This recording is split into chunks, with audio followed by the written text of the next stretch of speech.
অজু ভাঙ্গার কোনো কারণই নেই, অজুটা করে বাইরে হইছেন, অজু ভাঙ্গার কারণ দেখা দিছে। কোন রকম কষ্ট করে নামাজে গেছেন, আল্লাহু আকবার, সারা দুনিয়া চিন্তা সব। ভাই বলেন বলেন বলেন বলেন বলেন।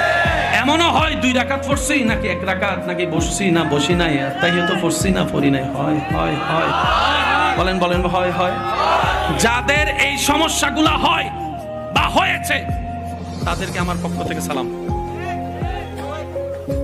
ওয়ালাইকুম সালাম বলেছে, মানে সালামের উত্তর দিছে আর কি আমার ভাই, জোরে বলেন। তাদেরকে আমার পক্ষ থেকে সালাম। কেন? এতদিন আপনারা এই বিষয়টা নিয়ে মন খারাপ করেছেন, কিন্তু মন খারাপ না, এটা খুশি হওয়ার বিষয়। শয়তান সেই ঘরে হামলা করে যে ঘরে ঈমানের আলো আছে, ঈমানের আলো আছে। শয়তান আপনাকে জ্বালিয়েছে, তার মানে প্রমাণ এটাই হয়েছে আপনার ভিতরে এখনো ঈমান।